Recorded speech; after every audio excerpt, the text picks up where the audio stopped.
Hello সুপ্রিয় দর্শক বন্ধুরা, আমি অ্যাস্ট্রোলজার লিটন জাদার। আশা করি আপনারা সবাই ভালো আছেন, সুস্থ আছেন, নিরাপদে আছেন। আপনারা ভালো থাকেন, সুস্থ থাকেন, নিরাপদে থাকেন এই কামনাই করি। আজকে আপনাদের সাথে যে বিষয়টি নিয়ে কথা বলবো সেটি হচ্ছে নবতারা চক্র। যারা জ্যোতিষ শিখতে চাচ্ছেন বা জ্যোতিষ সম্পর্কে জানতে চাচ্ছেন বা নিজের ভাগ্য নিজেই বিচার করতে চাচ্ছেন, তাদের জন্য আজকের এই ভিডিওটি অত্যন্ত গুরুত্বপূর্ণ।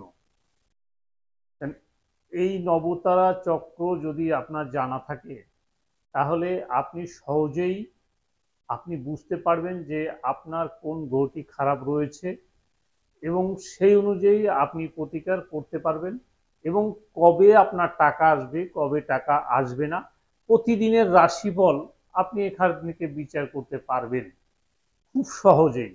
যে আপনি শুধু নক্ষত্রটা দেখবেন যে নক্ষত্রটা কোন পজিশনে আছে। যে ৯টি বিষয় আমি এখানে লিখে রেখেছি, যে আপনার জন্ম নক্ষত্রে আছে না, সম্পদ নক্ষত্রে আছে না, বিপদ নক্ষত্রে আছে না, বন্ধু নক্ষত্রে আছে না, অতিমিত্র বন্ধু ঘরে রয়েছে না, বিপদে রয়েছে না, খেম বা প্রত্যয়িত রয়েছে, এরকম যে ৯টা রয়েছে, কোন ঘরে আপনার নক্ষত্রটি রয়েছে সেটি আপনি এখান থেকে দেখে সহজেই বিচার করতে পারবেন যে আপনার আজকের দিনটি কেমন যাবে। সুতরাং আপনারা ধৈর্য ধরে অন্তত ভিডিওটি প্রথম থেকে শেষ পর্যন্ত দেখুন। প্রথম থেকে শেষ পর্যন্ত দেখলে আশা করি এই বিষয়গুলি আপনি সহজেই বুঝতে পারবেন। তো কথা না বাড়িয়ে চলুন আমরা হোয়াইট বোর্ডে যাই, সেখান থেকে আমরা আজকের বিষয়টি বোঝার চেষ্টা করি। এখানে আমি ২৭টি নক্ষত্রের নাম লিখে রেখেছি, যেমন অশ্বিনী, ভরণী, কৃত্তিকা, রোহিণী, মৃগশিরা, আদ্রা, পূর্ববসু, উষা, অশ্লেষা, মঘা, পূর্ব ফাল্গুনী, উত্তর ফাল্গুনী, হস্তা, চিত্রা, স্বাতী, বিশিখা, অনুরাধা, জ্যেষ্ঠা, মূলা, পূর্বাশা, উত্তরাশা, শ্রাবণা, ধনিষ্ঠা, শতবিশা, পূর্ব ভাদ্রপদ, উত্তর ভাদ্রপদ এবং রেবতী। এই হচ্ছে আমাদের মোট ২৭টি নক্ষত্র। এখন বলতে পারেন যে এই ২৭টি নক্ষত্র কেন লিখছেন। আসলে আমাদের যে জন্ম ছক রয়েছে বা চার্ট রয়েছে সেখানে কিন্তু এই ২৭টি নক্ষত্র রয়েছে, অর্থাৎ ১২টি রাশিতে এই ২৭টি নক্ষত্রকে বিভাজন করা হয়েছে। এখন আপনার লগ্ন কিন্তু যে কোনো রাশিতে হতে পারে।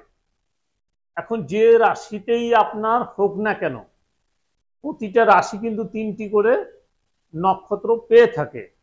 এখন আপনার কোন রাশিতে আপনার জন্মগ্রহণ, কোন রাশিতে আপনি জন্মগ্রহণ করেছেন, সেই রাশির কোন কোন নক্ষত্র রয়েছে সেটি আপনার দেখতে হবে। এখন আপনার ধরেন মেষ রাশিতে জন্ম, এখন মেষ রাশিতে রয়েছে ৩টি নক্ষত্র, অশ্বিনী, ভরণী, কৃত্তিকা। এখন আপনার এই ৩টার ভিতরে যে কোনো একটি নক্ষত্রে আপনার জন্ম হয়েছে যদি আপনার মেষ রাশি হয়ে থাকে, অর্থাৎ ডিগ্রি অনুযায়ী। অর্থাৎ এক একটা এই ডিগ্রি বিষয়টা আমি পরে আলোচনা করব। তো এই ৩টি নক্ষত্রের ভিতরে একটি নক্ষত্রে আপনার জন্ম হয়েছে। এখন দেখতে হবে যে আপনার এই নক্ষত্রটা কোথায় গিয়ে পড়ছে। এখন আমাদের এখানে একটি ছক রয়েছে, আমি এই ছকটি এঁকে রেখেছি। এখন এখানে আমি লিখে রেখেছি জন্ম, সম্পদ, বিপদ, ক্ষেম, উত্তরী, সাধক, নিধন, মিত্র, অতিমিত্র। এই হচ্ছে মোট ৯টি।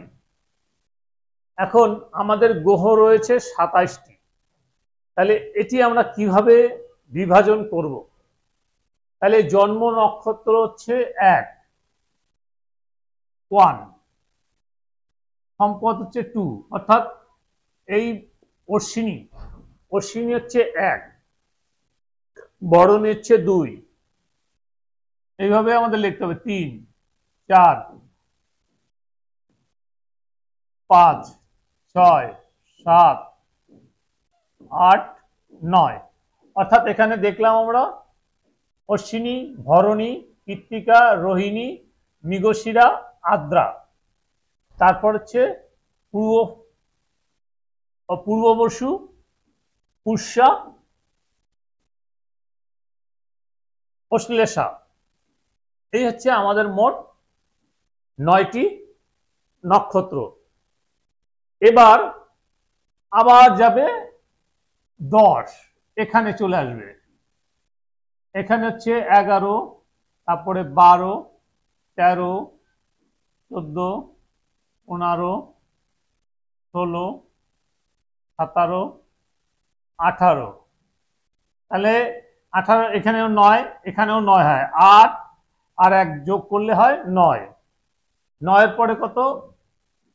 19। তাহলে 9 আর 1 যোগ করলে কত হয়? 10। তাহলে এই একই আসে আবার ভাঙালে 19, তারপর হচ্ছে 20, 21, 22, 23, 24, 25, 26, এই যে 27। তাহলে আপনার এখানে মোট 27টি নক্ষত্র। এখানে যেমন 27টি নক্ষত্র, আমি এখানে 27টি নক্ষত্র লিখে রেখেছি। এখন আমি বলেছি আপনার জন্ম নক্ষত্র কোনটি। যে নক্ষত্রটি আপনার আগে হবে, অর্থাৎ আপনার শুধু অশ্বিনী হবে এমন না, ধরেন আপনার এই রেবতীই আসছে, 27 নম্বর নক্ষত্রে আপনার জন্মগ্রহণ হয়েছে, সেক্ষেত্রে কি হবে? এই 27 কিন্তু আগে লিখতে হবে, অর্থাৎ জন্ম নক্ষত্রটি আগে লিখতে হবে, তারপরে 27-এর শেষ, তারপরে এখান থেকে হবে 1, 2, 3, 4, 5, এইভাবে কিন্তু হবে। আবার আপনার 10, আবার যদি আপনার 10 বাদ দিলাম, 14 যদি হয় চিত্রা নক্ষত্র, তাহলে চিত্রা নক্ষত্রটা কিন্তু এখানে লিখতে হবে। তার মানে চিত্রা নক্ষত্র হচ্ছে 14 নম্বর নক্ষত্র, এখানে 14, 15, 16, 17, 18, 19, 20, 21, 22। অর্থাৎ আপনার যে নক্ষত্রেই জন্মগ্রহণ হোক না কেন, সেই নক্ষত্র সংখ্যাটি প্রথমে লিখবেন, তারপরে সেখান থেকে সিরিয়াল করে আসবেন। এখন কারণ ওটি হচ্ছে আপনার জন্ম নক্ষত্র, তাহলে আপনার যদি অশ্বিনী নক্ষত্রে জন্ম হয়, তাহলে এটি হচ্ছে আপনার জন্ম নক্ষত্র। দ্বিতীয়টি হচ্ছে আপনার সম্পদ নক্ষত্র, তৃতীয়টি হচ্ছে বিপদ, চতুর্থ খেম, পঞ্চম পত্তরী, ষষ্ঠ সাধক, সপ্তম নিধন, অষ্টম মিত্র, নবম অতিমিত্র।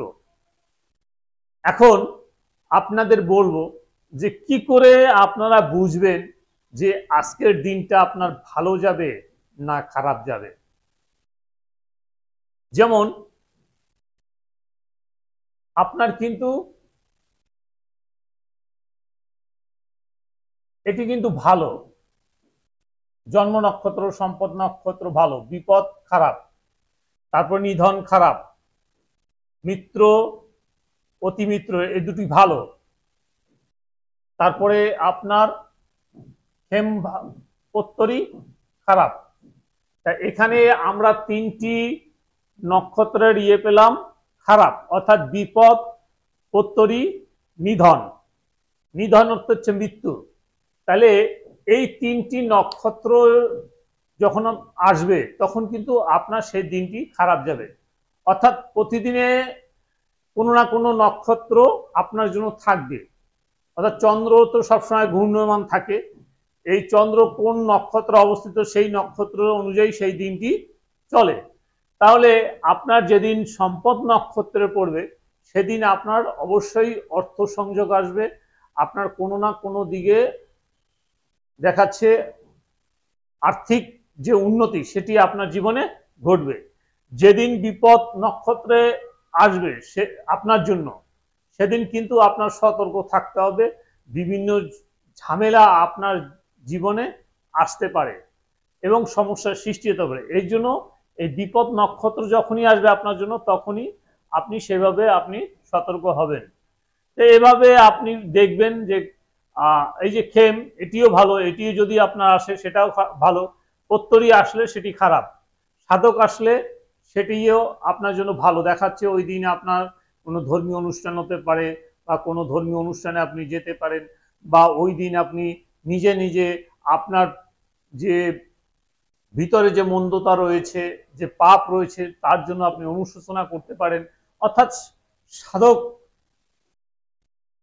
সাধু বলা যায়, সাধুর তো আপনার ভিতরে চলে আসবে। মিত্র অর্থাৎ বন্ধু, অতি মিত্র, অতি বন্ধু, এই যে এই ঘরগুলি যে যখন আপনার নক্ষত্র আসবে তখন অবশ্যই সেইগুলি দিন আপনার ভালো যাবে। বিষয়টা আপনারা আশা করি বুঝতে পেরেছেন যে কিভাবে আপনি আপনার প্রতিদিনের রাশিফলটা আপনি দেখতে পারবেন বা বুঝতে পারবেন।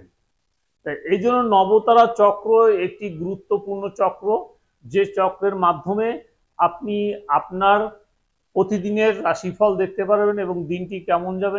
এবং এই যে নক্ষত্রগুলি রয়েছে এর কিন্তু প্রতিটি গ্রহ রয়েছে। এখন আপনার সম্পদ নক্ষত্র যে গ্রহগুলি রয়েছে সেই গ্রহের স্টোন যদি আপনি ব্যবহার করেন অবশ্যই আপনি উপকার লাভ করবেন।